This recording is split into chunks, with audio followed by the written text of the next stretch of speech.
All right, Shalom. First and foremost, call Halayim Le Yahweh, Bahasham Yahweh Shai, Bahasham, Rakaha Kwadash. Double honors to the apostles and elders of Great Millstone, better known as GMS, who rule well. Peace and salutations unto the hopeful elect, the tabernacle of David, beginning with the 144,000 and the rest of the men, women, and children out of the 12 tribes whom Yahweh Bashim Yahweh Shai will have mercy upon. I'm your brother Matez Abath from the branch of the Great Millstone here in Melbourne, Australia. And I wanted to do a land back off the topic dealing with ducks, geese, and swans are unclean. All right, now the spirit hopped on me to do a land back response from the beloved brother Yashar from the GMS down under Australia. All right, which was going into that topic. Now, we have a lot of new brothers and also brothers who may be affiliates of Great Millstone, where you should know by now that ducks are indeed unclean.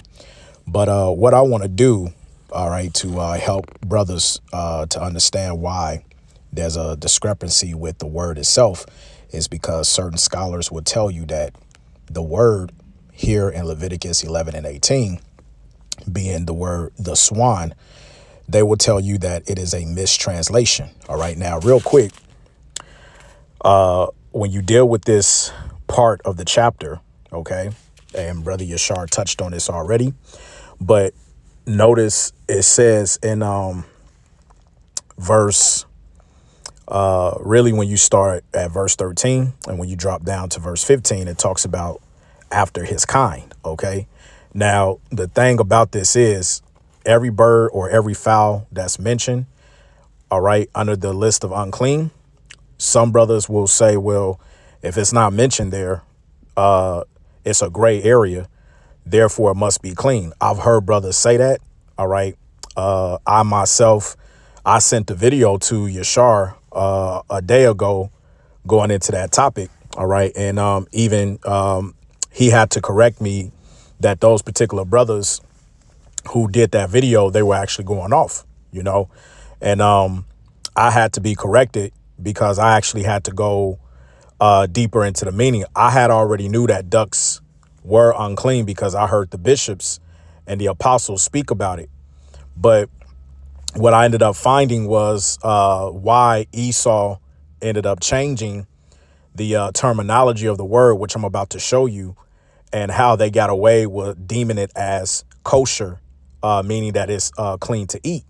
And so I just wanted to use this opportunity to bring some edification for you brethren out there that may not know why they deem this word, the swan, as a mistranslation. Therefore, you'll have people to say that duck is clean. OK, so when you deal with Leviticus 11 and 18, and I'm going to try to keep this short because I got a lot to cover.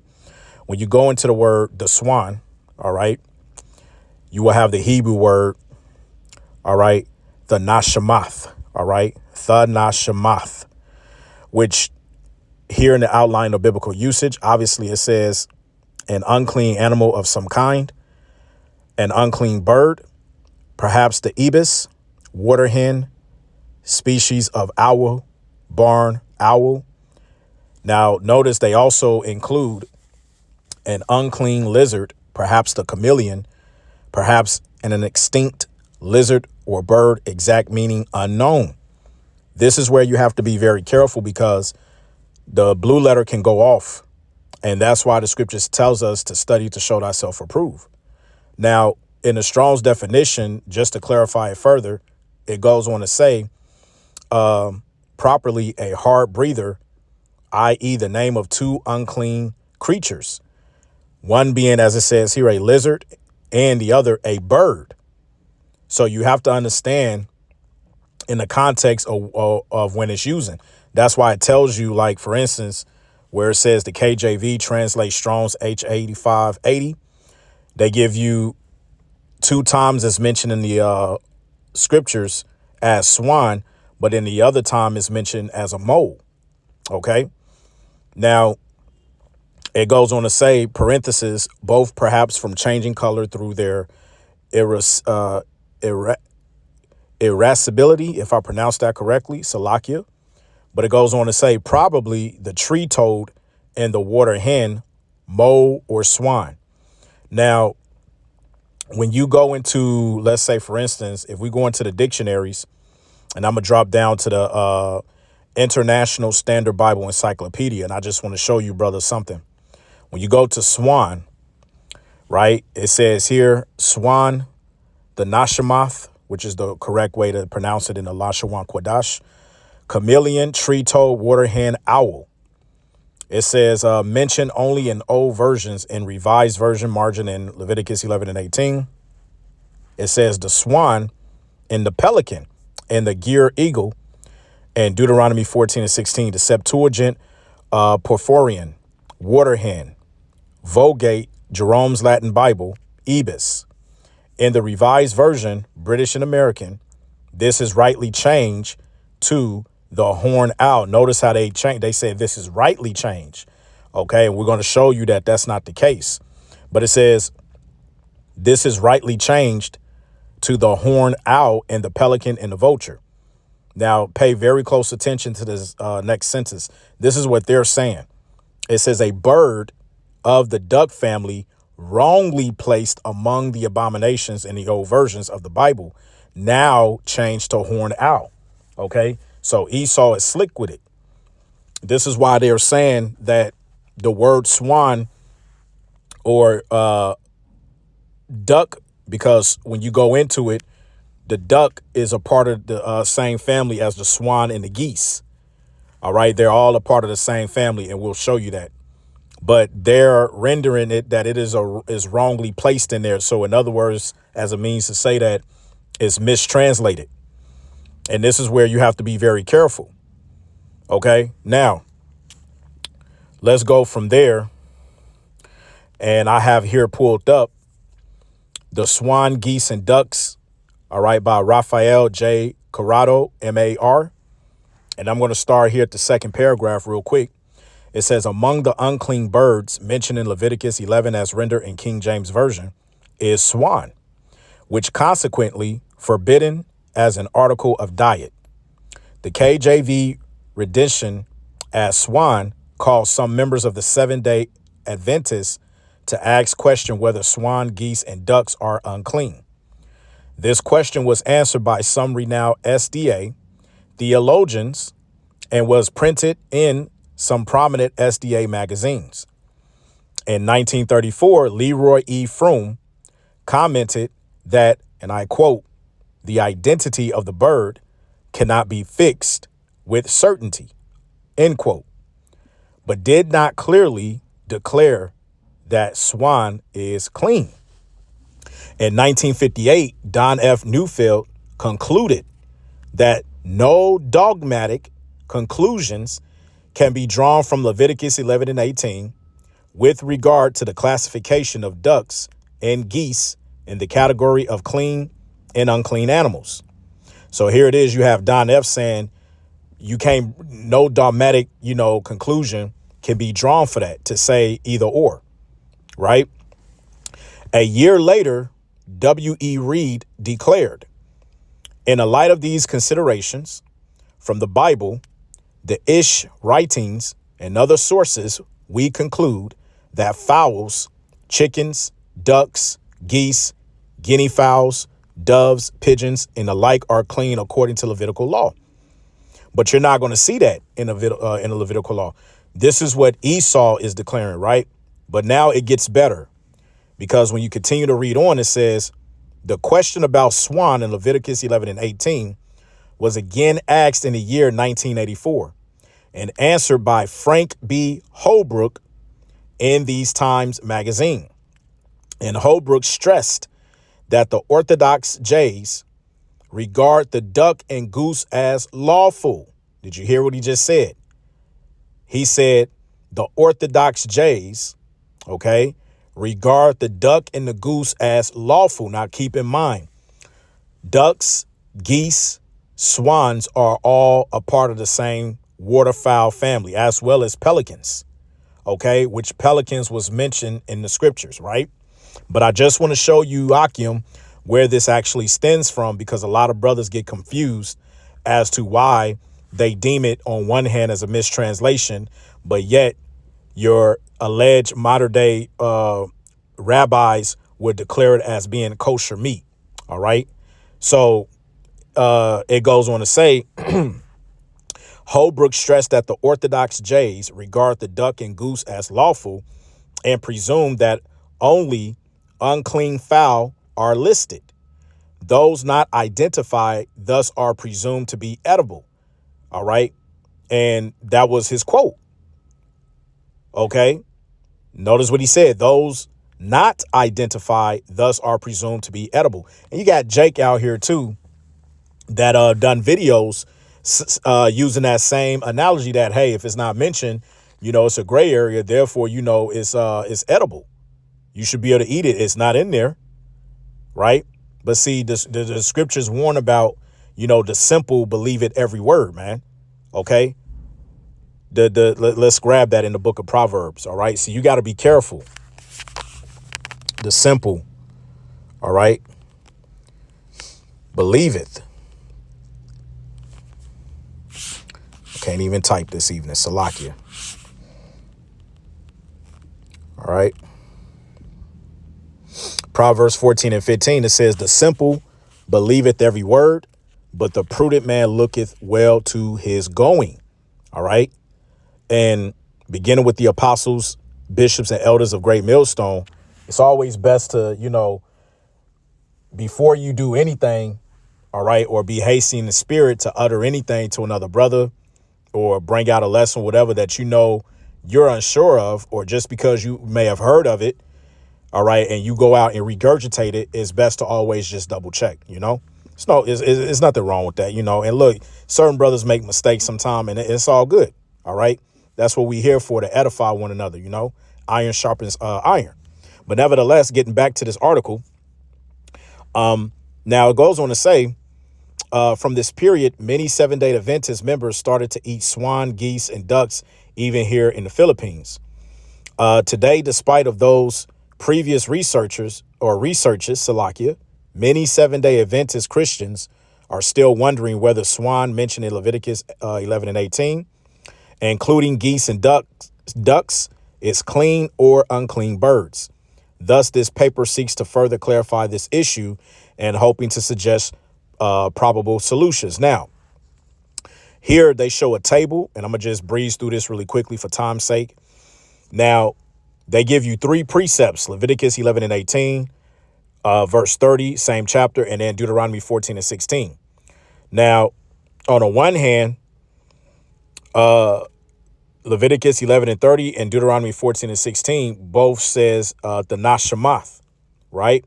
Wherein Leviticus 11 and 18, it's a difference in the spelling of the word. Instead of it being an S-A, it's actually a S-E. Now, this is where the scholars declare it, the word, the swan, is a mistranslation, because if you have a look in the Greek Septuagint in Leviticus 11 and 18, you have that Greek word perforiana. But then in Deuteronomy 14 and 16, you have Iban or Eben, right? But then in Leviticus 11 and 30, you have Aspalax, all right, if I pronounced that correctly. Now, here's something that they don't teach you, all right? Now, when you drop down to this table, it says the word swan rendered in the KJV derives from the Hebrew word the Nashamath. Notice how this word is translated by different versions. Now, at the top, you have in the Greek Septuagint, Porphyriana, but then in the Vulgate, in the Latin, you have Cygnus, which really represents swan. That's the Latin way of saying swan.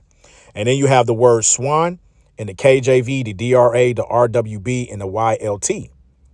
And then you have other words that they've translated. Now, let me read this little quick part. It says, as noted above, the Hebrew word, the Nashamath, is translated variously in the English versions and even in the Filipino versions. The KJV, the DRA, the RWB, The YLT translated the word the Nashemoth into swan, while other English versions suggest different kinds of birds, such as ibis, horned owl, water hen, white owl, burn owl, red shank, red bill. It is interesting to note, pay attention, that the KJV translation did not follow the Greek Septuagint translation, which is Porphyriana, purple or scarlet bird, but rather follow the Vulgate, which is Cygnus, swan. Okay. It says in Filipino versions, only the Cebuano version adopted the KJV translation from swan to itik, while the Tagalog, and I'm not even going to try to pronounce that, but basically it just goes on to say that they went into other versions. All right. Now it says here, let's see, what else do I want from this?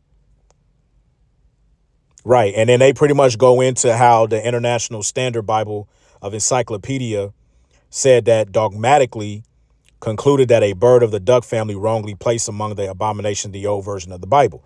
OK, but as Don F. Neufeld said, no dogmatic conclusions can be drawn from Leviticus 11 and 18. All right. So what essentially is going on here is that these scholars came together and they have disagreements within the translation of the word. Right now, here's where it gets a little bit more interesting. All right. We're going to read this highlighted part. This is from biblicaencyclopedia.com, dealing with the word swan in Leviticus 11 and 18. It says, whatever may have been the bird intended by Moses. All right. When Moses wrote the laws down. Right. These conjectures cannot be admitted as satisfactory. It says the owl and the pelican being both distinctly expressed elsewhere in the catalog. All right. Because they are two mentioned in the scriptures. It says Gigius wavered between these two, and Dr. Mason Harris, seemingly not better informed, and confounding the American red species with the white one of Africa, Salakia, guessed that Porphyrian or Porphyrian, Salakia, must mean the flamingo. Parkhurst, deriving the word from Nashadam, which is the correct way you should say it in the Lashon Kodash, Nashadam, to breathe, was inclined to render the Nashemoth by goose. OK, now, when you actually do your due diligent research, older translations won't say swan. It'll actually say duck. OK, but as I stated, let's take a quick detour. All right. When you look up ducks and swans. All right. Ducks, geese, and swans, they pretty much are a part of the same family. All right. The Anatidae. All right. It says the Anatidae are a biological family of water birds that includes ducks, geese, and swans. All right. Now, down here, when you click on this, all right. Now, this family, you have the magpie geese is a biological family of water birds, but also which is included. All right, because there's three different groups of these. There's another one which also includes the pelicans. OK, because that one classification that all of these birds have in common. And when I mean all of these birds, I'm speaking of all of these waterfowls, is that they have web feet. Right now, why is that important? All right, it's important because when we come back over here. All right, let's finish this out and then we're going to get another article. It says was inclined to render the Nashemoth by goose, but as this bird is not by the present jays, talking about the so-called jays today, deemed unclean, it may be confidently assumed that no mistake in this matter can have occurred during any period, and consequently that the goose cannot have been marked unclean by the law and afterwards admitted among the clean birds with its name transferred to another species. You see that?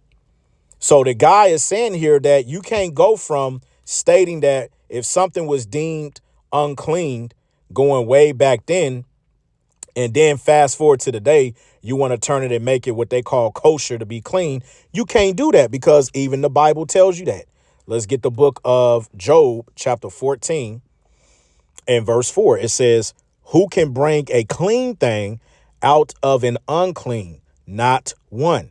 So if something was set up to be unclean, nobody in their mama's name can deem it to all of a sudden be clean. And see, that's another problem, too, because you have when you deal with Christians, a majority of our people that's stuck in these Christian church houses, they believe that, Yahweh Shai, who the world ignorantly calls Jesus Christ, died on the cross. And so that everything is all clean now. OK, and then they'll try to use scriptures like Acts the 10th chapter when Peter had the vision on a rooftop about kill and eat. All right. All the beast of the field, which that's not what that was talking about. OK, and let's get one more from the Apocrypha. This is Ecclesiasticus chapter 34 and verse 4. And it reads, it says, of an unclean thing, what can be cleansed? Going right back to Job 14. And from that thing which is false, what truth can come? And the same thing can be said about swan, ducks, and geese being kosher to eat. OK, so basically, to finish this out, it says the Hebrew dictionary by Selig Newman, it is true, renders the Nashamath swan, but the polyglots show the great uncertainty there is in several of the names of both the chapters in question. OK, and remember the chart that we saw back here. All right. That's why they question it. Now, here's what they don't tell you. All right. So let's go from there. And we're going to come here. This is by George Lujak. OK, ducks, geese and swans unclean. So now I'm going to just get straight to the point, because like I said, I don't want this to be too long. All right. And, Jake has a short attention span. So we're going to start here at the top. All right. Where it says clean birds. It says clean birds have all the following characteristics. They are foragers and are not birds of prey or scavengers. They have craws or crops. They have a gizzard with a double lining, which can easily be separated. They have 3 front toes with the elongated middle front toe and a hen toe.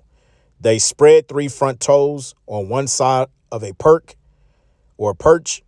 and their hen toe on the other side. They bring food to the ground, OK, and divide it with their bills, if possible, before eating it, whereas some unclean birds devour food in the air or press down on the food with one foot to the ground and tear it with their bills.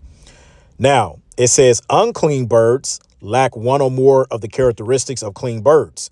The characteristics and features of unclean birds can be determined from the list of unclean birds listed in Scripture. Unclean birds include those that are birds of prey, carrion eating scavenger birds, retete birds, web-footed, okay, and zygodactyl-footed birds, waterfowl, flying mammals, which are bats. In Scripture, the bat is listed with other unclean birds due to its ability to fly. Bats are winged mammals. Now, it says unclean characteristics of ducks, geese, and swans. The reason why ducks, geese, and swans are unclean is because they lack some of the characteristics and features of clean birds. They do not have crops. They have different body structures than clean birds do. Their body fat is intertwined with their flesh, and they have webbed feet. Bills. It says ducks, geese, and swans have round-tipped bills. Their bills are used for efficient foraging. As waterfowl, their diet includes algae, crawfish, frogs, sea plants, and small fish. Clean birds have beaks that are primarily used for eating grains, insects, and seeds. Crops do not have. It says in a bird's digestive system, the crop is expanded muscular pouch near the gullet or throat. It is a part of a digestive tract, essentially, and an enlarged part of the esophagus. It is used to temporarily store and pre-digest food. Ducks, geese, and swans do not chew their food and swallow their food whole. All right. So pretty much it goes on to say clean birds possess a crop that aids them in slowly breaking down and digesting their food, which also produces crop milk that is used by them to feed new hatchlings. Ducks, geese, and swans do not chew their food and swallow their food whole. Ducks, geese, and swans do not have crops. Fat content. It says ducks, geese, and swans have a high concentration of body fat intertwined throughout their flesh that helps keep them afloat in water and warm and cold weather climates. Now it goes on to give you Leviticus 3:17. This shall be a perpetual statute throughout your generations and all your dwellings. You shall eat neither fat nor blood. Due to the dispersion of fat contained within the flesh of ducks, geese, and swans, it is not possible to eat their flesh without consuming their fat. Clean birds do not have body fat intertwined in their flesh. The fat of clean birds is confined primarily to their skin. To avoid eating the fat of clean birds, one only needs to remove the skin and discard it. And an example of that is chicken. All right. Now it says waterfowl characteristics. Ducks, geese, swans float and glide upon water, and they waddle when they walk on land, as their legs are set on the sides and toward the rear or of their body. They submerge themselves in water to search for and eat food. Clean birds are land-based birds, not waterfowl. Webbed feet, which I mentioned earlier. It says ducks, geese, and swans use their webbed feet as paddles for swimming and for diving, Salakia, when submerging in water to search for food. So it says clean birds do not have webbed feet. The pelican and the seagull, types of unclean waterfowl. The pelican and the seagull are listed in scripture among the unclean birds. The pelican and seagull possess webbed feet, as do ducks, geese, and swans. So ultimately, what does that tell you there? So let me just turn the brightness down a little bit. Ultimately, what that's saying is, remember, the scriptures talk about of its kind. Okay. And the brother Yashar brought out that point within his video. All right. Going into that, let me just bring it out here. All right.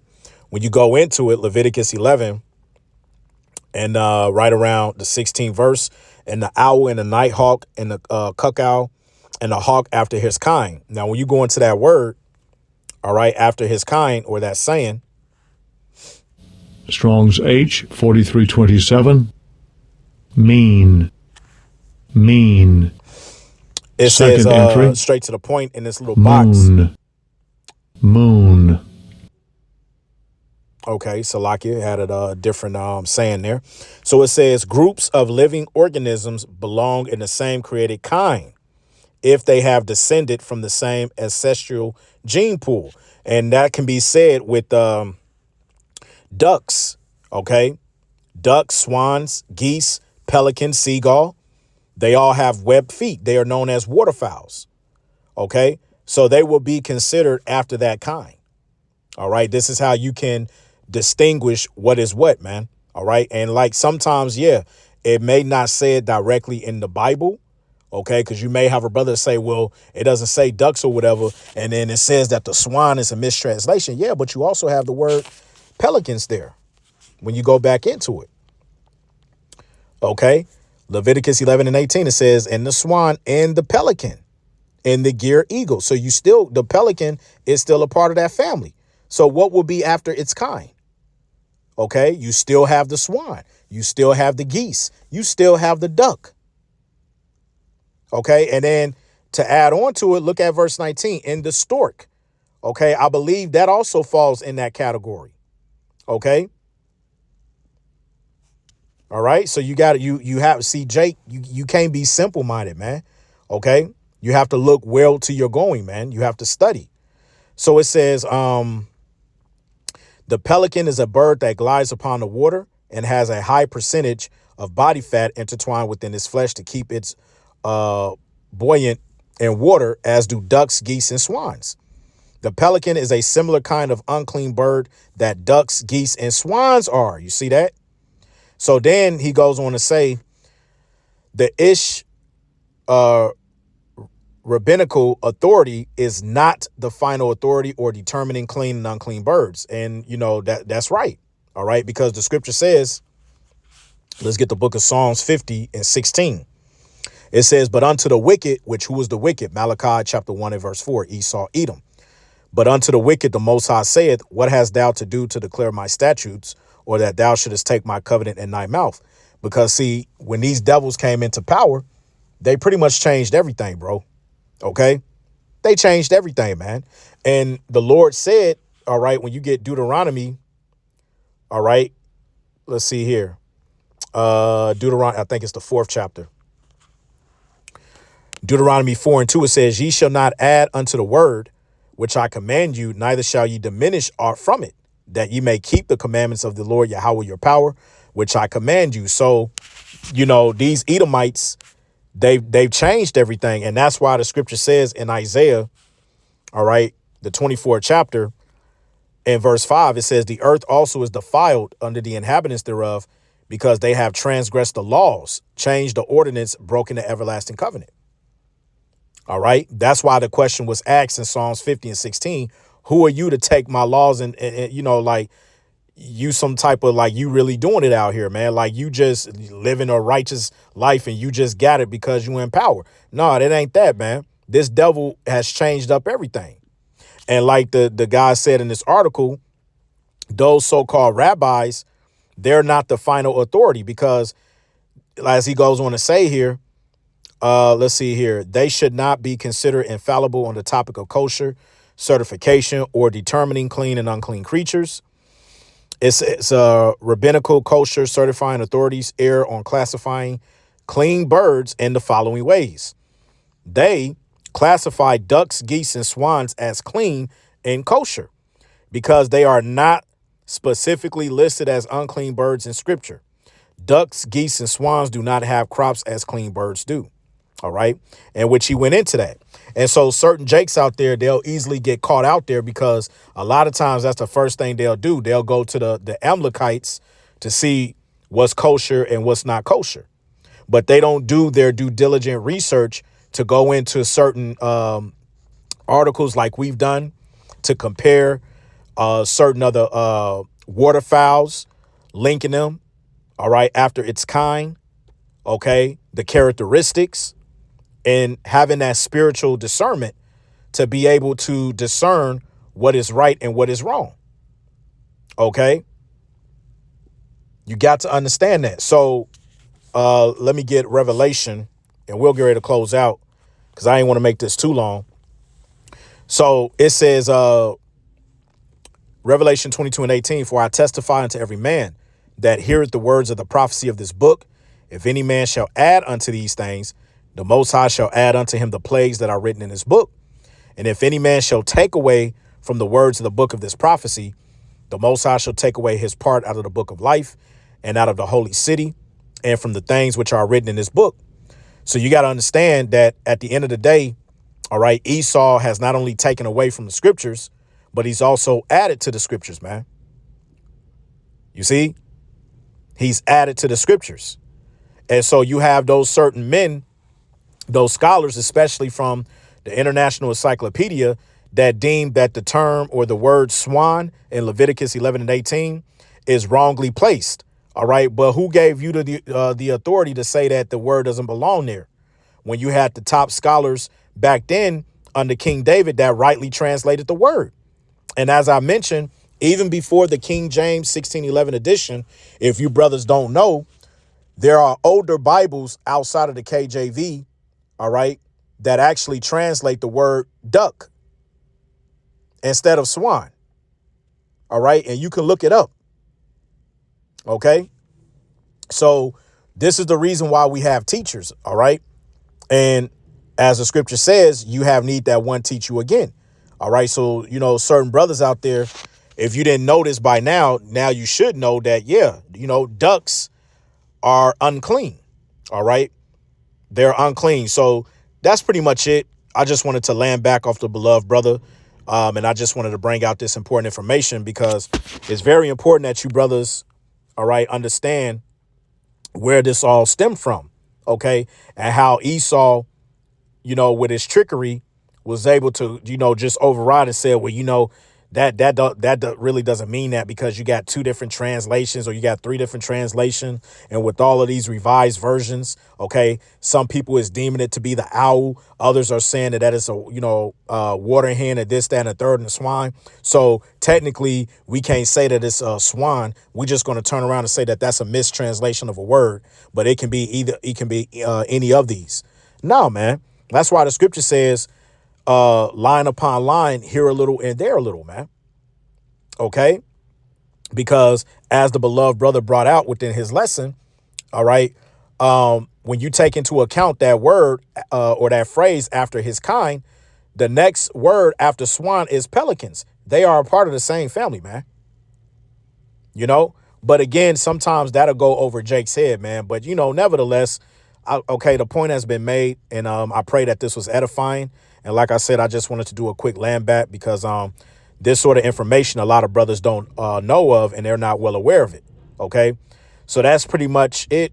I want to give all praise, glory, and honor to Yahweh Ba'Shem Yahweh Shai, Ba'Shem Rakaha Kodash. Once again, double honors to the beloved apostles and elders of Great Millstone, better known as GMS, who rule well. Peace and salutations unto the hopeful elect, the tabernacle of David, and the water Yahweh Ba'Shem Yahweh Shai for putting the spirit on me to be able to go in this lesson. And once again, to you sincere Akim and Akwathium, I pray that it was edifying. On to the next. Shalom.